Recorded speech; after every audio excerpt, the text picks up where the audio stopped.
Hello students, welcome again at my YouTube channel. आप सबका स्वागत है आपके अपने चैनल मैथरेक्ट पर। आज की इस क्लास के अंदर हम बात करने वाले हैं एक्सरसाइज 8.6 के बचे हुए क्वेश्चंस की। एक्सरसाइज 8.6 के अभी तक हमने 4 क्वेश्चंस कर लिए थे और 5वां, 6ठा और 7वां ये 3 क्वेश्चन अभी इसके पेंडिंग हैं। तो आज की इस वीडियो के अंदर हमारी कोशिश रहेगी कि हम इन तीनों क्वेश्चंस को कंप्लीट सोल्व कर दें। तो चलिए शुरू करते हैं आज का लेक्चर। तो देखिए आज का हमारा पहला क्वेश्चन, इस पहले क्वेश्चन को पढ़ लेते हैं पहले कि यदि एक समकोण त्रिभुज के कर्ण तथा एक भुजा का योग दिया हुआ है। देखिए यहाँ पर एक शब्द फिर से आया है, दिया हुआ है। और क्या दिया हुआ है? योग दिया हुआ है। मतलब ये जो योग है ये योग अचर रहने वाला है। ठीक है, कर्ण और कोई एक भुजा। अब भुजा के बारे में इसने नहीं बताया, वो भुजा लंब भी हो सकती है और वो भुजा आधार भी हो सकती है। तो अपने आधार को एक बार मानकर चलेंगे। अपने यहाँ लिख लेते हैं सबसे पहले तो कि चित्रानुसार, ठीक है, माना कि y प्लस एक्स बराबर k। y कर्ण का मान है और x जो है वो हमने एक आधार से भुजा ले ली और इसको हमने कांस्टेंट मान लिया। इन दोनों का जो योगफल है वो अचर हो जाएगा क्योंकि दे रखा है, तो यहाँ लिख लेंगे अचर। अब आगे देखते हैं क्वेश्चन में क्या लिखा हुआ है। तब सिद्ध करो कि त्रिभुज का क्षेत्रफल अधिकतम होगा यदि इन भुजाओं के मध्य π/3 कोण हो। हमें त्रिभुज का क्षेत्रफल अधिकतम करना है। यहाँ लिख लेंगे कि सिद्ध करना है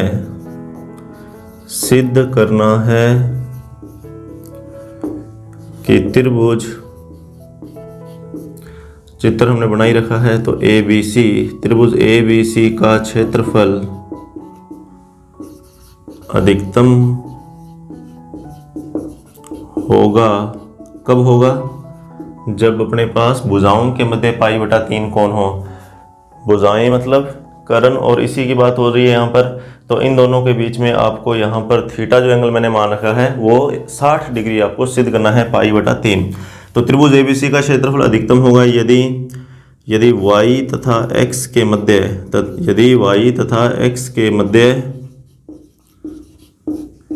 π/3 कोण हो।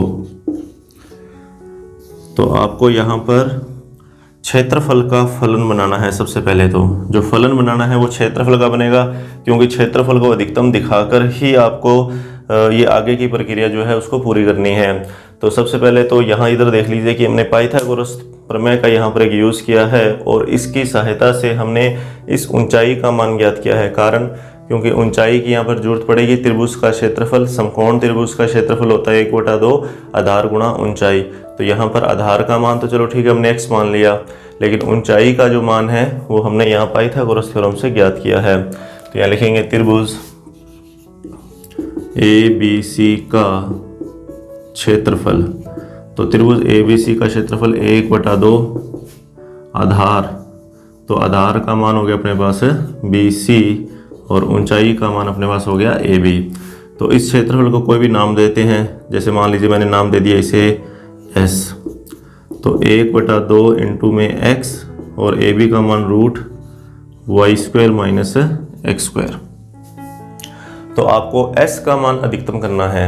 यहाँ से अपने लिख लेते हैं कि हमें S का मान अधिकतम दिखाना है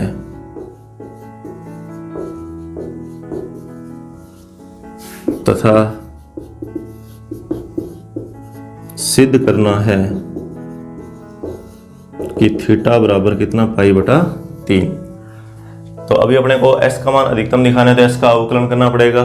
लेकिन s का अवकलन करने से पहले एक चीज़ का ध्यान रखना है यहाँ पर कि अवकलन जो है वो या तो x के सापेक्ष होना चाहिए या y के सापेक्ष, क्योंकि y और x के मान चेंज हो सकते हैं। इनका जोड़ जो है वो कांस्टेंट है।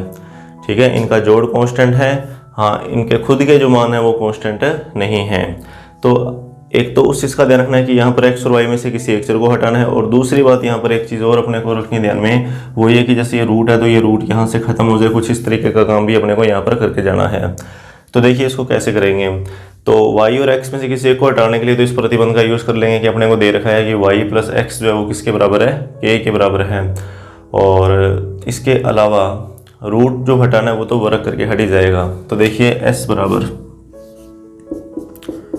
1/2 इंटू एक्स इंटू रूट, तो y, तो यहाँ से y का मान निकाल लेंगे, तो y का मान आएगा k माइनस एक्स की होल स्क्वायर बन जाएगा वाई स्क्वायर और माइनस में एक्स स्क्वायर। तो s बराबर x बटा 2 रूट, यहाँ इसको खोल लेंगे तो k स्क्वायर माइनस 2kx और एक प्लस का एक्स स्क्वायर आएगा तो माइनस का एक्स स्क्वायर उसे कैंसिल हो जाएगा, तो उसको लिखने की ज़रूरत नहीं है।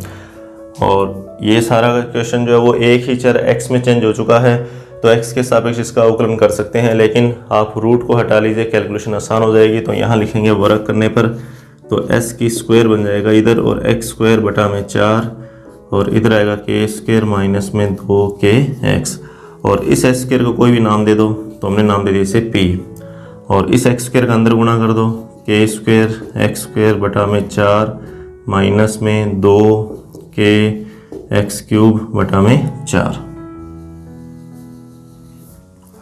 तो अब अपने को यहाँ पर एक चीज़ वो भी बतानी है कि p जो है वो एस स्क्वायर के बराबर है, कि हमने p बराबर माना हुआ है एस स्क्वायर के। तो अगर p मैक्सिमम हुआ तो इसका मतलब जो एस स्क्वायर का मान है ये भी क्या होगा, मैक्सिमम होगा, और एस स्क्वायर के मैक्सिमम होने पर s का जो मान है वो मैक्सिमम हो जाएगा। तो ये बात आप बीच में लिख देना। अभी अपने इसका अवकलन करेंगे x के सापेक्ष,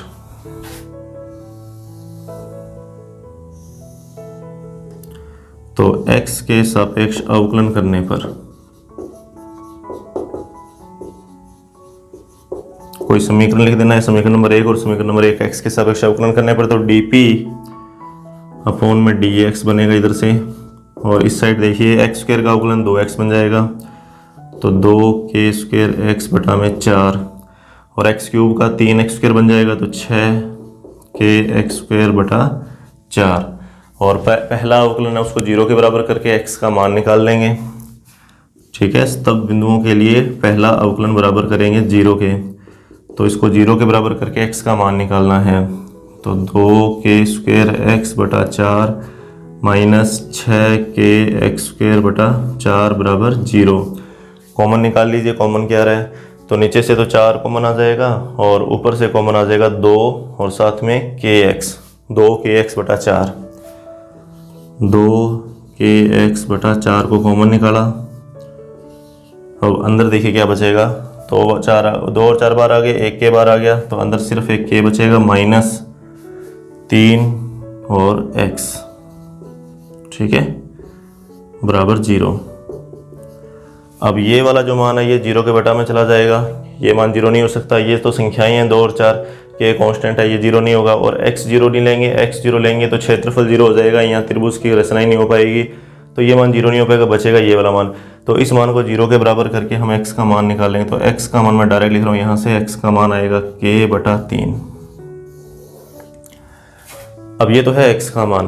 अब हमें क्या करना है, इसी राशि का एक बार और अवकलन करना है और दिखाना है कि x के इस मान के लिए ये जो अवकलन है, ये जो अवकलन आया, ये अवकलन 0 से छोटा आया, क्योंकि हमें सिद्ध करना है अधिकतम।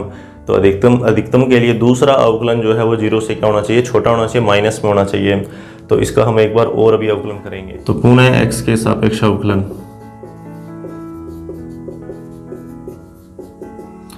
तो डी स्क्वायर पी और अपॉन में डी एक्स स्क्वायर, तो 2k स्क्वायर बटा 4 का अवकलन होगा नहीं, x का अवकलन x के सापेक्ष 1 हो जाएगा, तो 2k स्क्वायर बटा में 4, फिर 6k और 4 का नहीं होगा, x स्क्वायर का हो जाएगा 2x हो जाएगा, तो 8kx बटा में 4। और अब अपने को x का मान लिखना है, तो x का मान आया k बटा 3, तो x बराबर k बटा 3 पर, तो डी स्क्वायर पी अपॉन में डी एक्स स्क्वायर, तो 2k स्क्वायर बटा में 4 माइनस 8k बटा 4 गुणा में x का मान k बटा 3, तो ये बनेगा 2k स्क्वायर बटा में 4 माइनस 8k स्क्वायर बटा में 12। अब आप इसका लघुत्तम वगैरह लेके इसको सोल्व करके देख लीजिए और चेक कर लीजिए कि ये मान नेगेटिव है या पॉजिटिव है।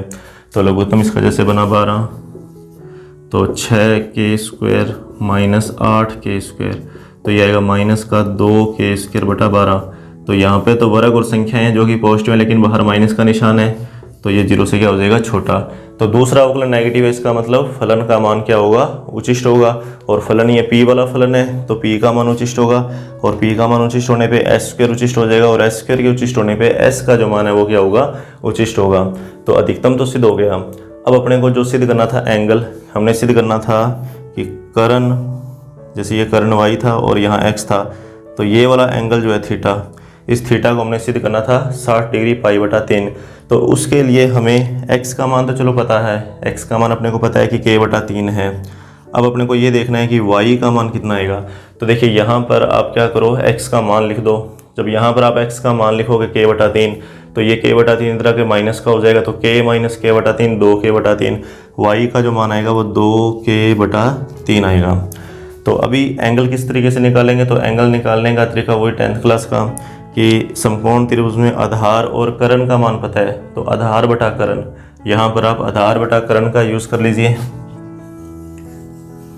ठीक है, यहाँ लिख देना कि P जो है वो अधिकतम हो जाएगा और उसके कारण S भी अधिकतम हो जाएगा। अब एंगल की बात करेंगे ना, तो एंगल के लिए आ जाएगा कोस थीटा, आधार बटा कर्ण तो k/3 और 2k/3, तो k/3 से k/3 कट जाएगा, तो कोस थीटा बराबर 1/2। और हम जानते हैं कि कोस का मान 1/2 60 डिग्री पर होता है, तो यहाँ आ जाएगा π/3। तो इस तरीके से आपको इस क्वेश्चन को सॉल्व करना है। चलिए अब बात करते हैं अपने इसके नेक्स्ट क्वेश्चन की। तो देखिए नेक्स्ट क्वेश्चन, इसमें आपको दिया हुआ है कि एक समबाहु त्रिभुज के अंदर a त्रिज्या का वर्त बनाया गया है। देखिए आपको त्रिज्या का मान पहले से दिया हुआ है, इसका मतलब ये a अचर है। बात करते हैं आगे। तो सिद्ध करो कि त्रिभुज का न्यूनतम परिमाप 6√3 होगा। देखिए ये क्वेश्चन जो है वो थोड़ी सी कन्फ्यूजन है इस क्वेश्चन में। आप इस क्वेश्चन को किस तरीके से समझेंगे, आप क्वेश्चन को समझेंगे वहाँ से बाद से। इसमें बोला कि सिद्ध करो, यहाँ से कि सिद्ध कीजिए कि त्रिभुज का न्यूनतम परिमाप 6√3a होगा। ठीक है, सिद्ध कीजिए कि त्रिभुज का न्यूनतम परिमाप 6√3 होगा यदि किसी समबाहु त्रिभुज के अंदर a त्रिज्या का वर्त बनाया गया है। कि अगर मैं कोई एक वर्त किसी समबाहु त्रिभुज के अंदर बनाऊं तो उस त्रिभुज का न्यूनतम परिमाप 6√3 होगा। ठीक है, ये तो क्वेश्चन की लैंग्वेज है, लेकिन अपने इसको इस तरीके से समझे कि आपको कोई एक त्रिभुज दिया हुआ है, उस त्रिभुज के अंदर आपको उस त्रिभुज के अंदर आपको एक वर्त बनाना है और उस वर्त की त्रिज्या जो है वो a है, जो कि अचर है। तो अगर उस त्रिभुज का न्यूनतम परिमाप 6√3a हुआ, अगर उस त्रिभुज का न्यूनतम परिमाप 6√3a हुआ, तो हम सिद्ध करेंगे कि वो त्रिभुज कैसा है, एक समबाहु त्रिभुज है। मतलब आपको यहाँ पर एक त्रिभुज मानकर चलना है और उस त्रिभुज के अंदर एक वर्त बनाना है। फिर आपको त्रिभुज का परिमाप निकालना है और वो परिमाप न्यूनतम दिखाकर, उस परिमाप को आप न्यूनतम दिखाओगे और फिर सिद्ध करोगे कि वो जो त्रिभुज था वो त्रिभुज एक्चुअल में कौन सा त्रिभुज है, समबाहु त्रिभुज है। अच्छा, बात करें परिमाप की, तो परिमाप का मतलब यहाँ पर त्रिभुज के परिमाप का मतलब होगा कि तीनों भुजाओं का जोड़।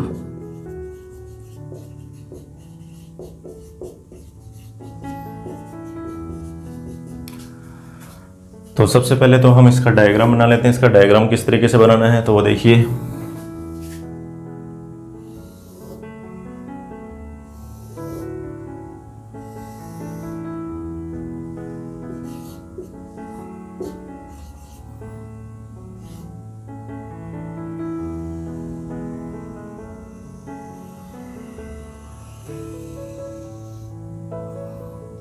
ठीक है, तो हमने मान लिया कि ये ABC को एक त्रिभुज और उस त्रिभुज के अंदर एक वर्त जिसकी त्रिज्या a, तो इसकी त्रिज्या a हम यहाँ पे शो कर देते हैं। ये वर्त का केंद्र, तो ये वर्त की त्रिज्या a, ये भी वर्त की त्रिज्या बनी जाए a और ये भी वर्त की त्रिज्या a।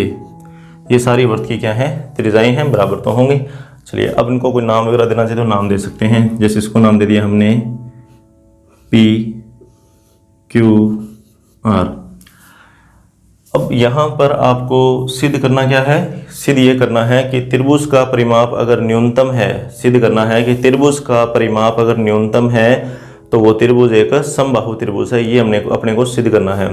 तो यहाँ अपने लिख लेते हैं, यही लिख लेते हैं कि सिद्ध करेंगे।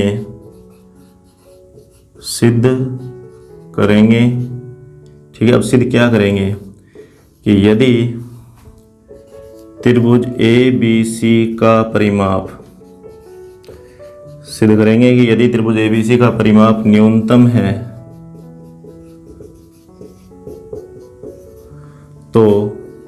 त्रिभुज ABC एक समबाहु त्रिभुज है तथा अब वो जो न्यूनतम परिमाप है वो कितना होना चाहिए, 6√3 होना चाहिए ना। तथा अब न्यूनतम परिमाप का मतलब AB BC और CA का जोड़, तथा AB plus BC plus CA इन तीनों का जो जोड़ है वो कितना आना चाहिए, 6√3A आना चाहिए। ठीक है, ये न्यूनतम परिमाप अपने को सिद्ध करना है और साथ में सिद्ध करना है कि जो त्रिभुज है वो कौन सा है, समबाहु है। तो एक ऐसा ही क्वेश्चन, फर्स्ट क्वेश्चन था इसका, इसी एक्सरसाइज का, जिसमें आपको एक वर्त के अंदर एक त्रिभुज बनाना था और फिर उस त्रिभुज को समबाहु सिद्ध करना था। तो हमने उस क्वेश्चन में क्या किया था कि समबाहु जैसे सिद्ध करना है, अपने को तो समबाहु सिद्ध करना है, तो हमने क्या किया था, उसको हम समद्विबाहु मानकर चले थे कि अपने को तो सिद्ध करना था कि तीनों भुजाएं बराबर हैं। तो अपने क्या करेंगे, तीनों भुजाएं बराबर मत मानो, कोई दो भुजाएं बराबर मान लो, तीसरी भुजा अपने को बस बराबर करनी रह जाएगी कि अपना काम थोड़ा छोटा हो जाएगा। तो यहाँ लिखेंगे अपने कि माना त्रिभुज ABC एक समद्विबाहु त्रिभुज है। ठीक है, समबाहु सिद्ध करना है तो समबाहु के अलावा कुछ भी मान सकते हैं। हमने अपनी तरफ से मान लिया कि ये जो त्रिभुज है वो कौन सा है, समद्विबाहु त्रिभुज है।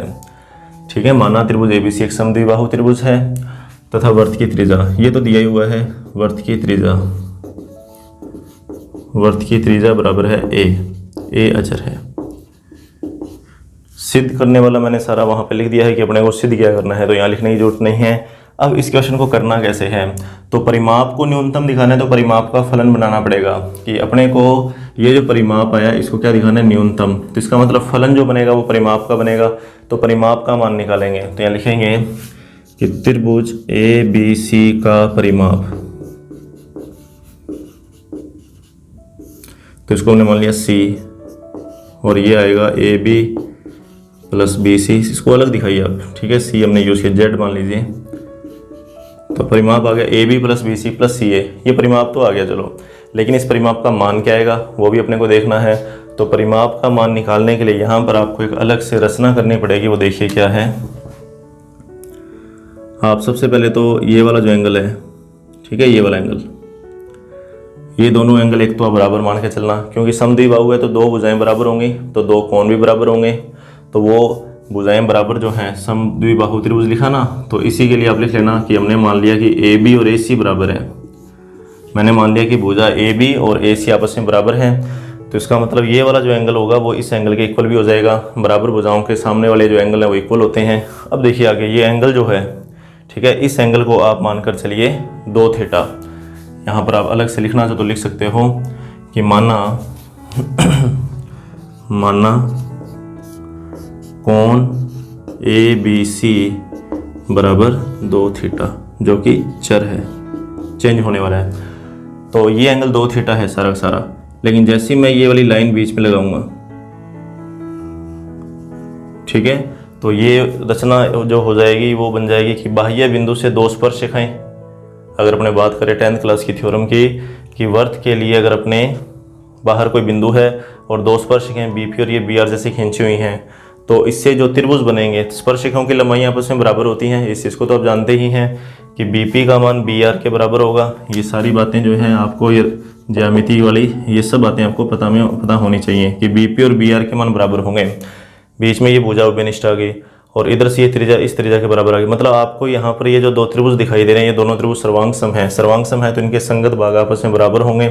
तो इसलिए ये ऊपर वाला एंगल थीटा, तो नीचे वाला एंगल भी क्या हो जाएगा, थीटा हो जाएगा। कि हमने पूरा एंगल 2 थीटा माना हुआ है, लेकिन ये दोनों त्रिभुज सर्वांग सम है, इसलिए ऊपर वाला एंगल थीटा, तो नीचे वाला एंगल भी क्या हो जाएगा, थीटा हो जाएगा। इसी तरीके से अगर अपने इधर भी रचना करते हैं तो ये वाला एंगल थीटा और ऊपर वाला एंगल है वो भी कितना हो जाएगा, थीटा हो जाएगा। अब ये थीटा एंगल अपने क्यों लिख रहे हैं, इनका यूज़ क्या है, तो इसका यूज़ हम परिमाप में ही करेंगे। कि अपने को सबसे पहले तो परिमाप का फलन बनाना है। अभी तक हमने परिमाप को अपने मान के रूप में नहीं लिखा, हमने सीधा ही लिखा है परिमाप z जो है वो किसके बराबर है, AB plus BC plus C। अभी इनके मान नहीं है हमारे पास, तो पहले इनके मान निकालने हैं अपने को। तो देखिए अब इसके मान किस तरीके से ज्ञात करेंगे। ये 90 डिग्री का कोण, ठीक है, त्रिज्या स्पर्शरेखा के लंबवत होती है, हम जानते हैं। तो ये 90 डिग्री का कोण है। अब अपने क्या करेंगे, इस त्रिभुज में इस त्रिभुज में हम लाल बटा कक्का के नियमों का यूज़ करके इस बीपी का मान निकालेंगे। तो देखिए ये लंब है और ये आधार है, तो आधार बटा लंब बराबर कोट थीटा, आधार बटा लंब बराबर होता है कोट थीटा। तो वहाँ से आधार का मान आ जाएगा ए कोट थीटा। आप खुद एक बार कैलकुलेशन करके देख लेना, मतलब बीपी का जो मान है वो ए कोट थीटा आएगा। इसी तरीके से इधर वाला जो त्रिभुज है इसमें ये लंब और ये आधार, तो आधार का मान निकालना है। तो आधार बटा लंब बराबर में कोट थीटा, सामने एंगल थीटा है तो आधार बराबर ए कोट थीटा बन जाएगा। तो ये भी ए कोट थीटा। तो स्पर्श रेखाओं की लंबाइयाँ बराबर होती हैं, तो यहाँ लिखो जैसे बीपी बराबर बी आर, तो ये जो बीपी का मान है वो इस बी आर के क्या हो जाएगा, बराबर हो जाएगी। जो मान बीपी का है वही मान बी आर का आएगा। तो ये वाला मान ए कोट थीटा, इसी तरीके से इधर वाला जो मान है वो भी क्या आ जाएगा, ए कोट थीटा। कि अब नीचे वाले मान तो निकल चुके हैं, इधर वाले बचते हैं ये दो मान। अपने को परिमाप निकालना है तो पूरा घेरा निकालना पड़ेगा कि इसका जोड़ कितना बनेगा। तो ये वाला मान आ चुका है, ये दो मान आ चुके हैं, ये वाला मान आ गया। सिर्फ ये दो मान बचते हैं परिमाप के लिए। अगर ये दोनों भी हमें पता लग गए तो अपने को पास इसका परिमाप आ जाएगा। अब ये दो मान अपने कैसे निकालेंगे, तो उसके लिए भी अपने को रचना वही करनी पड़ेगी कि इसको मिला देंगे यहाँ ऐसे। अब बात ये है कि ये जो एंगल है वो कितना है और ये एंगल जो है वो कितना है। होंगे दोनों बराबर, एक पता लग गया तो दूसरा भी आ जाएगा, या टोटल पता लग गया तो दोनों आ जाएंगे, हाफ हाफ कर देंगे। तो अब टोटल को यहाँ पर आसानी से ज्ञात कर सकते हैं। देखिए कैसे, ये पूरा एंगल 2 थीटा और ये वाला एंगल भी 2 थीटा, ठीक है। तो 2 थीटा और 2 थीटा। अब त्रिभुज के तीनों कोनों का जोड़ 180 होता है, तो 180 में से हम इस 2 थीटा को और इस 2 थीटा को माइनस कर देंगे, मतलब 180 माइनस 4 थीटा, 180 माइनस 4 थीटा। तो इसका मतलब ये वाला जो एंगल है वो बनेगा 90 माइनस 2 थीटा। मैं डायरेक्ट लिख रहा हूँ इसको कि ये जो एंगल है वो कितना है, 90 माइनस 2 थीटा, और इधर वाला एंगल जो है वो भी कितना आ जाएगा, 90 माइनस 2 थीटा। और ये एंगल 90 डिग्री का, वो स्पर्श रेखा और त्रिज्या के बीच में 90 डिग्री का कोण बनता है।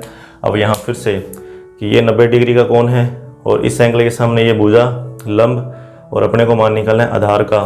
तो इस बार आधार जो आएगा वो ए कोट 90 माइनस 2 थीटा आएगा, ए कोट 90 माइनस 2 थीटा, क्योंकि इस बार एंगल जो है वो 90 माइनस 2 थीटा है। यहाँ पे थीटा था तो ए कोट थीटा, लेकिन इस बार ए कोट 90 माइनस 2 थीटा, और कोट 90 माइनस 2 थीटा जो है वो चेंज हो जाएगा tan में। पूरा कोनों के त्रिकोणमितीय अनुपातों के सूत्र हम जानते ही हैं।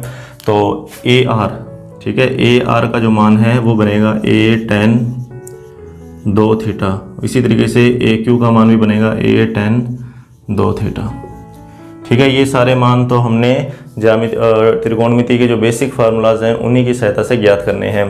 तो अभी अपने लिखेंगे z बराबर, अब इस z को वापस लेंगे नीचे, तो z बराबर ए बी, बी सी और सी ए। तो ए बी देखिए, ए बी का जो मान है वो ए आर और बी आर को जोड़ने पर आ जाएगा, मतलब ए tan 2 थीटा और फिर प्लस में आएगा ए कोट थीटा प्लस। अब बी सी का मान, तो बी सी का मान बी पी और सी पी को जोड़ने पर आ जाएगा, तो ए कोट थीटा डायरेक्ट लिख दिए चाहिए, 2a कोट थीटा और फिर प्लस सी ए का मान। तो सी ए का मान जो है वो ए tan 2 थीटा और ये ए कोट थीटा के बराबर आ जाएगा।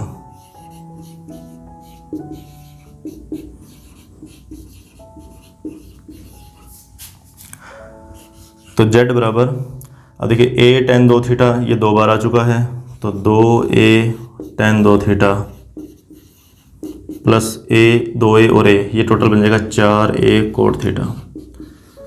तो ये हमारे पास फलन है जो कि थीटा के रूप में है। और अब इसका अवकलन करेंगे आगे, ये फलन बन चुका है। अब इसका अवकलन थीटा के सापेक्ष करेंगे, फिर उस अवकलन को 0 के बराबर करेंगे तो एक थीटा का मान आएगा, और फिर दूसरा अवकलन करके इसको 0 से बड़ा भी दिखाना है क्योंकि न्यूनतम सिद्ध करना है। मतलब सारी प्रक्रिया 8.5 वाली है यहाँ पर। तो डी जेड अपॉन में डी थीटा, तो यहीं कर लेते हैं इसका अवकलन। तो पहला तो 2a tan का अवकलन होता है sec स्क्वायर, ठीक है, ये अवकलन थीटा के सापेक्ष है। अब आगे 2 थीटा का अवकलन करना है तो 2 आ जाएगा थीटा का, थीटा के सापेक्ष अवकलन 1, फिर ये 4a यहाँ माइनस आ जाएगा प्लस की जगह, क्योंकि कोड का अवकलन माइनस में होता है तो माइनस का मैं डायरेक्ट लिख रहा हूँ कोसेक स्क्वायर थीटा। तो ये हो गया अवकलन। अब इस अवकलन को बराबर करना है किसके, 0 के। तो देखिए डी जेड अपॉन में डी थीटा बराबर 0। तो अब यहाँ से देखिए क्या होगा, 2 × 2 4a, मतलब 4a sec square 2 theta minus 4a cosec square theta. ठीक है, इसको बराबर कर दिया 0 के। तो 4a और 4a तो कॉमन आ जाएगा, 4a को कॉमन निकाल लेंगे, वो 0 के बटा में चला जाएगा क्योंकि वो खुद 0 हो नहीं पाएगा क्योंकि a कांस्टेंट यहाँ पे अपने को पहले से गिवन है। तो बचता क्या है हमारे पास, सेक स्क्वायर और ये कोसेक स्क्वायर।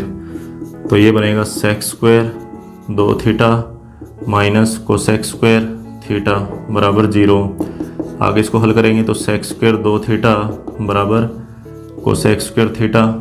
स्क्वायर को यहाँ से हटा दीजिए तो सेक 2 थीटा बराबर कोसेक थीटा और सेक 2 थीटा बराबर, अब देखिए कोसेक को पूरक कोणों से लिख लीजिए, सेक 90 माइनस थीटा। तो दोनों तरफ सेक है तो सेक की तुलना कीजिए, तो 2 थीटा बराबर आएगा 90 माइनस थीटा, मतलब 3 थीटा बराबर 90। तो यहाँ से हल करने पर थीटा का मान आएगा 30 डिग्री। तो थीटा का मान 30 डिग्री है, ये 30 डिग्री है तो ऊपर भी 30, तो 30 प्लस में 30 ये टोटल 60 हो जाएगा। आप यहाँ पर बताना चाहो तो बता सकते हो कि एंगल ABC, ठीक है, जो ABC एंगल होगा, यहाँ पर लिखा भी हुआ हमने एंगल ABC, वो है 2 × थीटा, तो थीटा का मान 30, तो एंगल ABC 60 डिग्री। अच्छा, ये 60 डिग्री तो ये भी 60 डिग्री। अगर ये दोनों 60 हैं तो ये तीसरा भी 60 ही हो जाएगा क्योंकि तीनों कोनों का जोड़ 180 है। तो 60 60 और 160, चाहे तो आप मान लिख लीजिए। तो यहाँ से अपने एक चीज़ तो क्लियर है, एंगल ABC 60 डिग्री आ गया, एंगल BCA 60 डिग्री आ जाएगा और एंगल CAB ये भी कितना आ जाएगा, 60 डिग्री। तो जब त्रिभुज के तीनों कोण बराबर हो जाएंगे तो तीनों भुजाएं भी बराबर हो जाएंगी। ठीक है, यहाँ पे अपने लिख देंगे कि 3 कोण बराबर दैट एम्प्लाइज 3 भुजाएं भी बराबर। ठीक है, यहाँ से 3 भुजाएं भी बराबर हो जाएंगी और 3 भुजाएं बराबर होने का मतलब जो है त्रिभुज जो है वो कैसा है, समबाहु। समबाहु में तो कोई डाउट नहीं है, समबाहु तो हो गया। लेकिन अभी जो बात थी कि न्यूनतम की, अब ये न्यूनतम शब्द बचा हुआ है।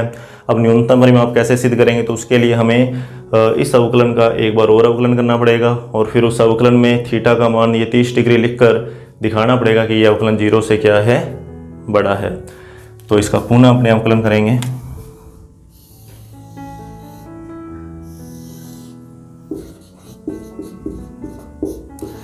तो पुनः थीटा के सापेक्ष अवकलन करने पर तो डी स्क्वायर जेड अपॉन में डी थीटा स्क्वायर बराबर 4a।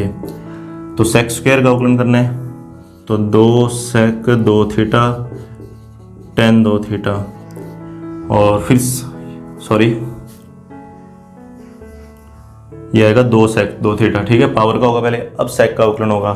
तो सेक का अवकलन सेक थीटा और साथ में tan थीटा और फिर एक 2 भी बार आएगा क्योंकि 2 थीटा भी साथ में, तो यहाँ पे अपने 8 कर देते हैं। चलिए, अब कोसेक स्क्वायर का अवकलन करना है तो पहले पावर का और फिर कोसेक का अवकलन करेंगे। तो पावर में तो वो पावर आगे आ जाएगी, तो यहाँ फिर से 8a कोसेक बनेगा और फिर कोसेक का अवकलन होता है minus cosec theta cot theta, तो माइनस का निशान पहले से तो प्लस हो जाएगा। तो प्लस का 8a, मैं डायरेक्ट लिख रहा हूँ cosec square theta cot theta. अब एक चीज़ तो यहाँ देखिए, मैं यही आपको बताता हूँ कि माइनस का निशान यहाँ पे ख़त्म हो गया। दूसरी बात, ये एंगल न्यून कोण है। ठीक है, ये एंगल जो है वो अपने पास 90 से लेस है, 90 से छोटा है, एक्यूट एंगल है। तो अब यहाँ देखिए, त्रिकोणमितीय जो अनुपात होते हैं वो धनात्मक होंगे 90 से छोटे के लिए। अगर अपने यहाँ पे लिखते हैं तब भी ये 60 बनेगा। अगर अपने थीटा का मान यहाँ पर लिखें 30 डिग्री तो 2 थीटा भी 60, मतलब अधिकतम यहाँ पे 60 डिग्री का मान आ रहा है, उससे छोटा 30 डिग्री का मान आ रहा है। तो दोनों ही प्रथम चतुर्थांश में और प्रथम चतुर्थांश में सभी त्रिकोणमितीय अनुपात धनात्मक होते हैं। तो आप चाहे तो इनके मान वगैरह निकाल देना। ठीक है, यहाँ बता देना कि ये वाला जो अवकलन है वो 0 से क्या आएगा, बड़ा आएगा। तो दूसरा अवकलन 0 से बड़ा है तो इसका मतलब z का मान न्यूनतम आएगा। और z हमने किसको माना हुआ है, z हमने माना हुआ है परिमाप को। तो इसका मतलब परिमाप जो है वो कितना है, न्यूनतम है। अब बात ये है कि वो जो परिमाप है वो 6√3a होगा, इसको अपने को सिद्ध करना है। तो अब आपको कुछ नहीं करना, सिर्फ ये जो z का मान आया था, ये जो z का मान आया, यहाँ पर आपको थीटा का मान लिखना है। और थीटा का मान जब आप लिखोगे 30 डिग्री, जैसे ही थीटा का मान लिखोगे तो ये क्या बन जाएगा, 6√3a। कर लेते हैं इस क्वेश्चन को पूरा।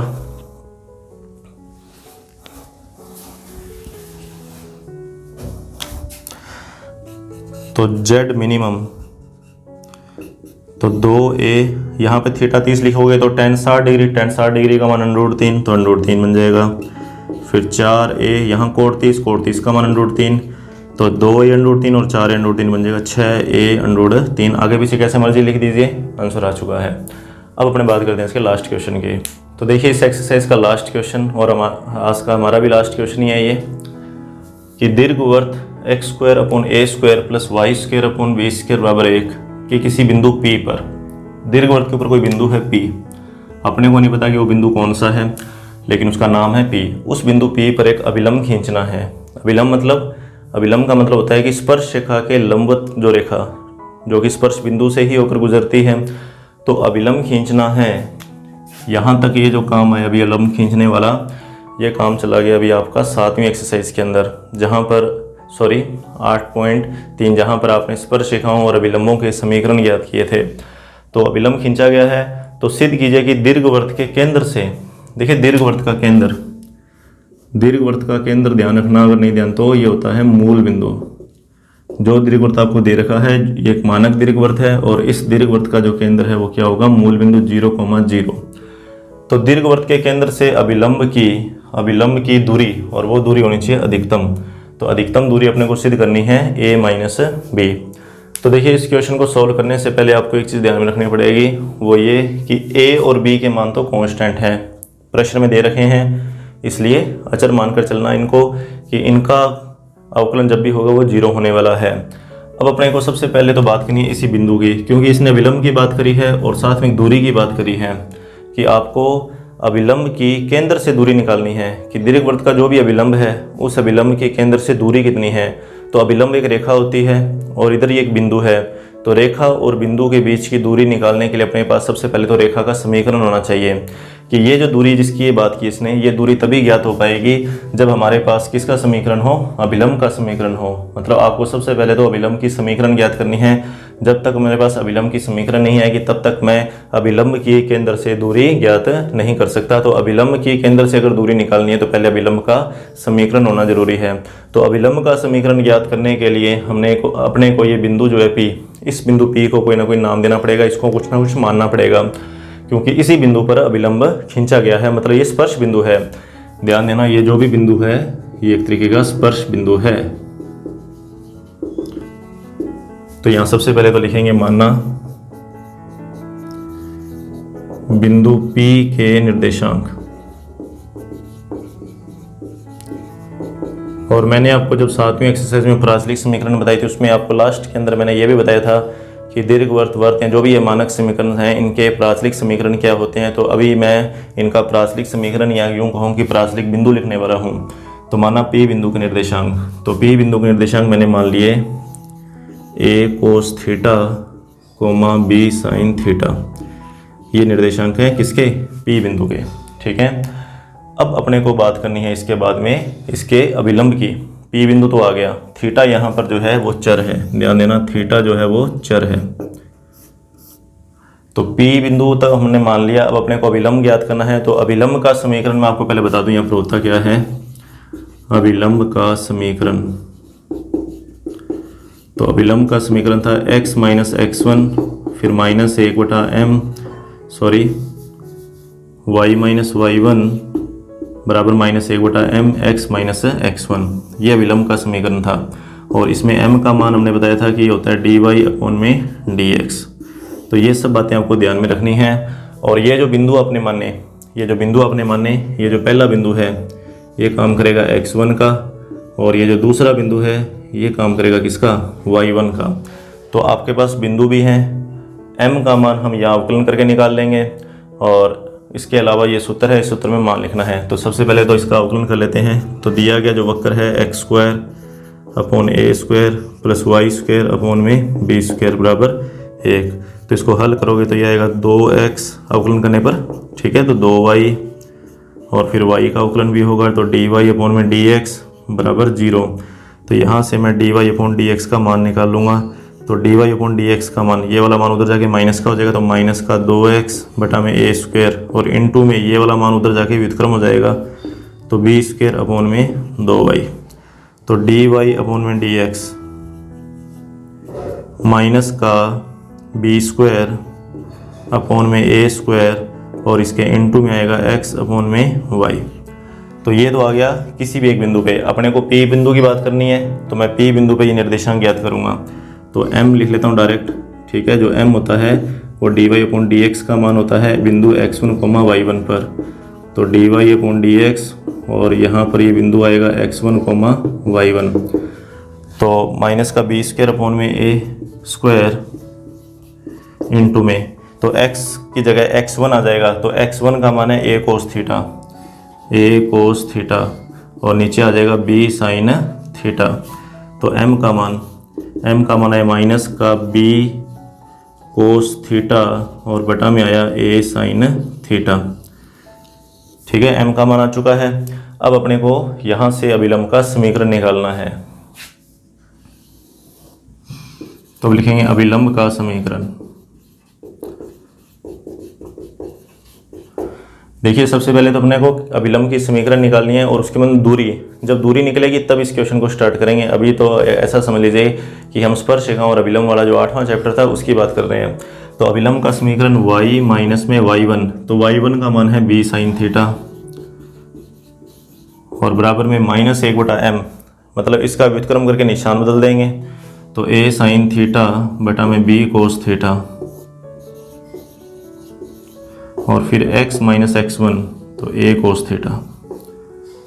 अब यहाँ एक चीज़ का ध्यान रखना, अपने क्या करेंगे कि ये जो a साइन थीटा है, ये जो साइन थीटा है, इस साइन थीटा को मैं यहाँ इधर बटा में लेकर आऊँगा कि ये जो साइन थीटा है इसको आप ले आओ इधर बटा में, मतलब y के बटा में साइन थीटा और इस b को इधर गुना में ले आओ तो इधर b y बन जाएगा माइनस, फिर इधर b का गुना हो जाएगा b स्क्वायर और जब ये साइन इस साइन के बटा में आएगा तो वो कैंसिल हो जाएगा, फिर बराबर का निशान।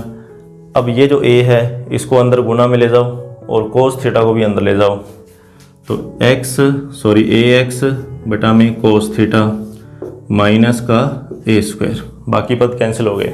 अब देखिए यहाँ से b कोसेक थीटा y, ठीक है, माइनस का b स्क्वायर और इधर बन गया ax सेक थीटा माइनस का a स्क्वायर। तो अभिलंब की समीकरण, ये प्लस का पद उसको उधर ले जाओ माइनस में हो जाएगा, तो ax सेक थीटा माइनस का by कोसेक थीटा और ये b स्क्वायर भी उधर चला जाएगा तो प्लस का b स्क्वायर माइनस का a स्क्वायर बराबर 0। ठीक है, कोई डाउट नहीं है इसके अंदर। तो ये अभिलंब का समीकरण है। अब यहाँ से अब आगे की बात करेंगे। तो अभिलंब की दूरी किससे, केंद्र से। अब मुझे क्या करना है, केंद्र से अभिलंब की दूरी निकालनी है। अब यहाँ पर क्या हुआ, रेखा और बिंदु के बीच की दूरी का सूत्र लगेगा। रेखा और बिंदु के बीच की दूरी का सूत्र अगर ध्यान है तो ठीक है, नहीं तो मैं यहाँ लिख देता हूँ कि अगर आपको बिंदु से किसी रेखा की दूरी निकालनी है तो वो दूरी जो होती है, दूरी वो बराबर होती है मोड के अंदर ax1 प्लस by1 प्लस में c बटा में root a square plus b square. ये कुछ इस तरीके से दूरी का एक सूत्र था कि एक रेखा का समीकरण आपको दे रखा है ax प्लस by प्लस में c, ax plus by plus में c, और क्या करना है x1 y1 से मान उसकी दूरी निकालनी है। तो x की जगह x1 लिखते थे और y की जगह y1 लिखते थे और बटा में क्या आ जाता था, x और y के जो गुणांक है उनके वर्गों के जोड़ का वर्गमूल। तो ax1 प्लस by1 प्लस में c और बटा में root a square plus b square. तो यहाँ देखिए, यहाँ लिखूंगा मैं अभी कि केंद्र 0,0 से इस रेखा की दूरी, कौन सी रेखा की, इस ऊपर वाली रेखा की दूरी। तो देखिए ये दूरी क्या आएगी, तो दूरी, इसको कोई नाम देना चाहे तो नाम दे सकते हो, d मान लो। अब ये दूरी किसके बराबर आएगी, तो ये x1 और ये y1 एक तरीके से यहाँ पर, अभी तो इस x को यहाँ लिख देंगे, ठीक है, ये जो 0 है इसको यहाँ x की जगह लिख देंगे और इस 0 को यहाँ इस y की जगह लिख देंगे। तो ये 0 हो जाएगा, ये 0 हो जाएगा, तो 0 माइनस 0, फिर प्लस में आ जाएगा b square minus a square और ऊपर लग जाएगा मोड। ठीक है, ये ऊपर ये सूत्र का यूज़ कर रहा हूँ मैं, और बटा में रूट x और y के जो गुणांक है उनके वर्गों के जोड़ का यहाँ पे ये वर्गमूल लिखना है अपने को। तो x का गुणांक है a सेक थीटा, तो a square sec square theta और उधर आ जाएगा b स्क्वायर को सेक स्क्वायर थीटा। तो ये हमारे पास दूरी आ गई। अच्छा, 0 माइनस 0 इसको हटा देंगे और बी स्क्वायर माइनस ए स्क्वायर है ना, यहाँ से माइनस कॉमन निकाल लो ताकि ए स्क्वायर बड़ी संख्या पहले आ जाए और बी स्क्वायर बाद में चला जाए। हम ए स्क्वायर को बड़ा मान मानते हैं और बी स्क्वायर को छोटा मान मानते हैं। इस चीज़ का तो आपको मैंने 11th में बता ही रखा है। तो ये माइनस का ए स्क्वायर बन जाएगा, सॉरी माइनस बाहर आ जाएगा, फिर ए स्क्वायर माइनस बी स्क्वायर बन जाएगा अगर अपने यहाँ से माइनस कॉमन निकाल दें और उस माइनस से इस मोड को अपने ख़त्म कर देंगे। तो दूरी जो है डी ये आएगी A square minus B square और बटा में तो ये मान चलते रहेगा कि root A square sec square theta और B square cosec square theta. तो ये हमारे पास किसका फलन आ गया, दूरी का फलन आ गया। अब अपने इस क्वेश्चन को स्टार्ट करते हैं कि यहाँ तक का जो काम था वो तो था 8.3 का स्पर्शरेखाओं और अभिलंब का, कि जहाँ पर हमें अपने को अभिलंब का समीकरण निकालना था। अभिलंब का समीकरण निकाल लिया, यहाँ तक अभिलंब का समीकरण आ गया। फिर इसने बोला था कि केंद्र से दूरी, तो केंद्र से दूरी निकाल ली, तो ये केंद्र से दूरी है। अब अपने को क्या करना है, उस दूरी को अधिकतम दिखाना है। ठीक है, अब यहाँ से क्वेश्चन स्टार्ट हो जाएगा कि वो जो दूरी है वो क्या होनी चाहिए, अधिकतम। अगर वो दूरी अधिकतम है तो उस दूरी का मान होना चाहिए a माइनस बी। उस दूरी का मान कितना होना चाहिए, a माइनस बी। तो चलिए अब शुरू करते हैं इसको, क्वेश्चन को। तो यहाँ लिखेंगे अपने कि हमें d का मान अधिकतम करना है। ठीक है, और सिद्ध करना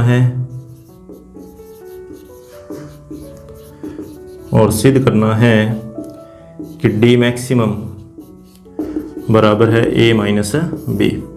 अब देखिए d को देखिए ध्यान से कि a square minus B square, ऊपर तो कांस्टेंट है, बदलने वाली जो भी राशि है वो नीचे है थीटा के रूप में। तो यहाँ पर अवकलन करने का तरीका हम चेंज कर देंगे। देखिए ये अंश बटा हर के रूप में है कि ये वाला मान जो है वो अंश और ये हर। और दूसरी बात ये है कि ए स्क्वायर और बी स्क्वायर ये दोनों कांस्टेंट थे, तो ऊपर अचर है और नीचे चर है, कि ऊपर वाला मान तो चेंज होएगा ही नहीं, मान चेंज होगा नीचे वाला। अब अपने को ये देखना है कि d का मान अधिकतम कब होगा।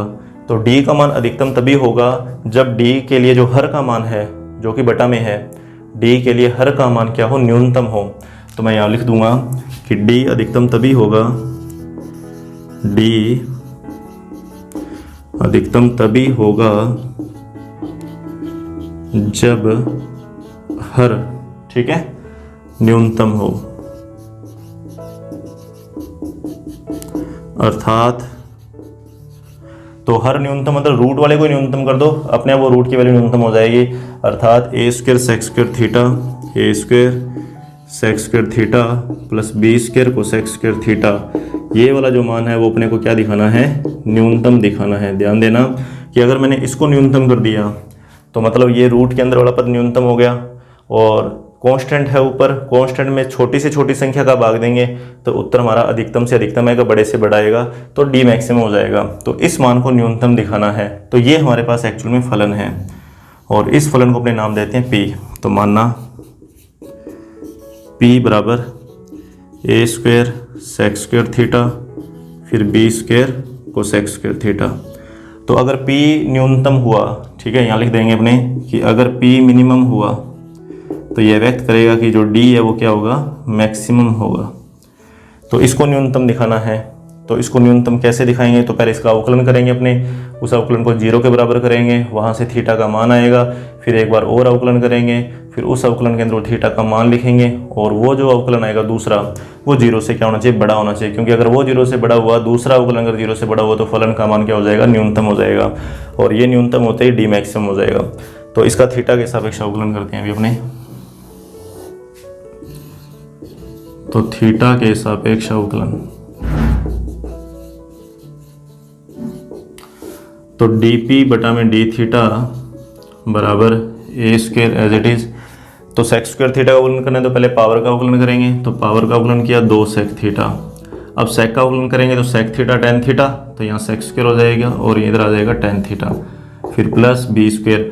कोसेक स्क्वायर का करेंगे इसी तरीके से, तो पहले पावर का करेंगे और फिर कोसेक का करेंगे, minus cosec theta cot theta. मैं डायरेक्ट लिख रहा हूँ यहाँ पर कि माइनस का 2 कोसेक स्क्वायर थीटा और साथ में आ जाएगा कोट थीटा। तो ये तो आ गया पहला अवकलन। अब इस अवकलन को करना है बराबर 0 के, तो डी पी अपॉन में डी थीटा बराबर किया 0। तो इसको 0 के बराबर करके हमें सबसे पहले तो थीटा का मान निकालना पड़ेगा। देखते हैं थीटा का मान क्या आता है।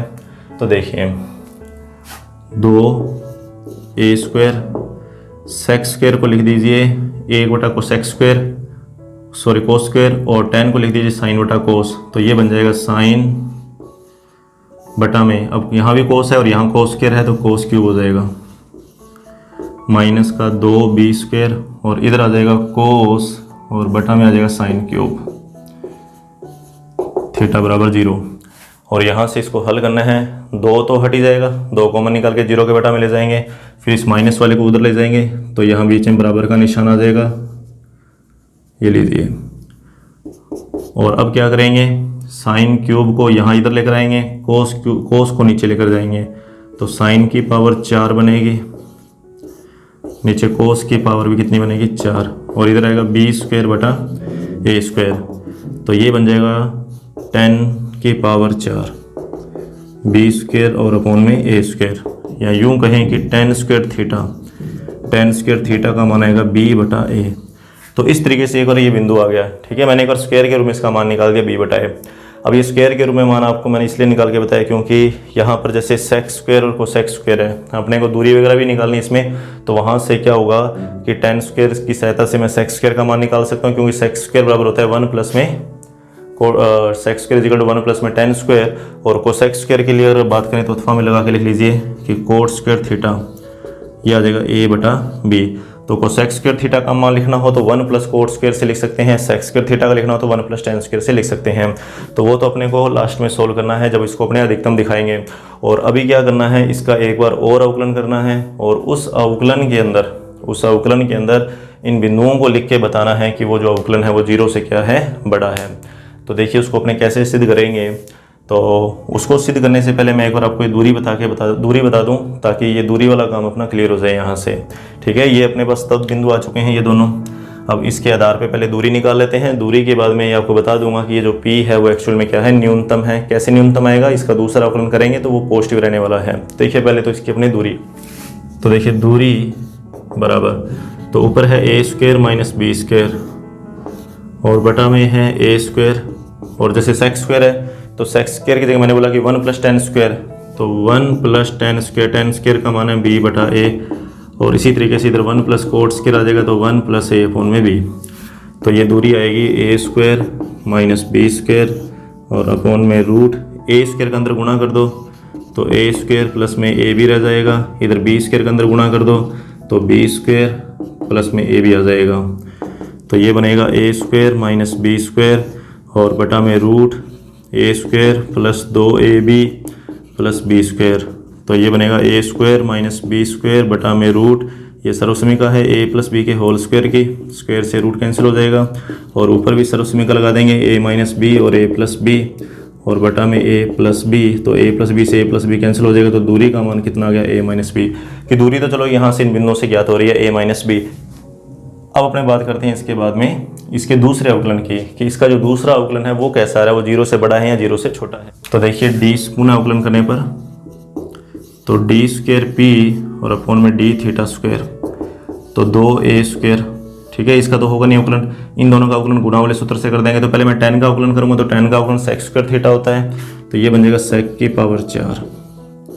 अब sec² का करना है तो sec² का 2 sec थीटा और फिर sec का करेंगे sec थीटा tan थीटा। तो इसका मतलब ये क्या बनेगा, 2 sec थीटा मतलब sec² बन जाएगी और tan² थीटा हो जाएगा, क्योंकि एक tan पहले से बड़ा। आप इसका अवकलन करके देख लेना, ठीक है। sec² का किया हमने अवकलन 2 sec थीटा, तो 2 sec थीटा ये रहा। फिर sec का करूंगा तो sec थीटा tan थीटा, तो sec की स्क्वायर हो जाएगी, और यहाँ भी एक tan पड़ा तो tan² थीटा हो जाएगा। तो ये तो हो गया इसका अवकलन, इसको यहाँ बंद कर दीजिए। माइनस का 2b², ये अलग से आ गया। और अब इन दोनों का अवकलन भी गुणा वाले सूत्र से करेंगे। तो पहले cosec² as it is, code का अवकलन करूँगा तो माइनस में आएगा, कोड का अवकलन माइनस में बनेगा, तो माइनस का cosec² होता है ना, तो माइनस का और cosec की पावर बनेगी 4 और फिर प्लस का निशान। अब cosec² का करना है तो पहले तो बनेगा 2 cosec थीटा और फिर क्या बनेगा cosec थीटा माइनस के अंदर और cot थीटा, cosec का अवकलन, तो वो भी प्लस है यहाँ पर तो माइनस आ जाएगा। तो माइनस का 2 cosec² थीटा और cot² थीटा, ठीक है। ये तो आप खुद करके देख सकते हैं, इसमें कोई दिक्कत नहीं आएगी आपको। ये माइनस और ये माइनस बाहर निकालो, यहाँ प्लस हो जाएगा, ये लीजिए। अब देखिए यहाँ पर जितने भी हैं वर्ग हैं या पावर 4 हैं उनके मान धनात्मक रहेंगे। ठीक है कि ये पावर 4 है धनात्मक, वर्ग धनात्मक, पावर 4 धनात्मक, वर्ग धनात्मक, यहाँ भी प्लस है और इधर भी ये 2a² 2b² ये भी धनात्मक ही हैं, इनमें कोई डाउट ही नहीं है। तो थीटा बराबर जो भी आपने बिंदु निकाला था कि tan² थीटा बराबर b/a के लिए, ठीक है, इस बिंदु के लिए d²p/d θ² का जो मान है वो 0 से क्या है, बड़ा है। मतलब दूसरा अवकलन पॉजिटिव है, इसका मतलब p जो है वो मिनिमम है। और मैंने आपको बताया था कि p मिनिमम होने पर d जो है वो क्या हो जाएगा, मैक्सिमम हो जाएगा। मतलब ये जो दूरी आई ये दूरी मैक्सिमम दूरी है। ठीक है, इसको लिख लेना आप। तो इस तरीके से क्वेश्चन सोल्व करने हैं। आप इन क्वेश्चन को अच्छे से इनकी प्रैक्टिस कीजिए 1-2 बार, मतलब जितनी बार भी हो सकते हैं इनको लिख लिख के देखिए, क्योंकि क्वेश्चन की जो यहाँ पे लेंथ है वो काफ़ी ज़्यादा है, काफ़ी बड़े क्वेश्चन है ये, जो कि प्रैक्टिस से ही आपको ध्यान में रहेंगे। और इसके एग्जाम्पल भी साथ साथ हल करते रहिए। अब अपने लास्ट विविध की बात करेंगे नेक्स्ट वीडियो के अंदर। और विविध के दूसरा देखिए, विविध के अंदर आपको पहला, दूसरा, तीसरा और चौथा, शुरू के 4 क्वेश्चन आपको खुद को सोल्व करने हैं। इसी तरीके से 7वां क्वेश्चन और 8वां क्वेश्चन मैं बात करूंगा 5वें, 9वें और 10वें 3 क्वेश्चन के। इसके अलावा जो बचे हुए क्वेश्चन हैं वो आप खुद सोल्व करेंगे। तब तक के लिए आप इनका अभ्यास करते रहिए। Thank you.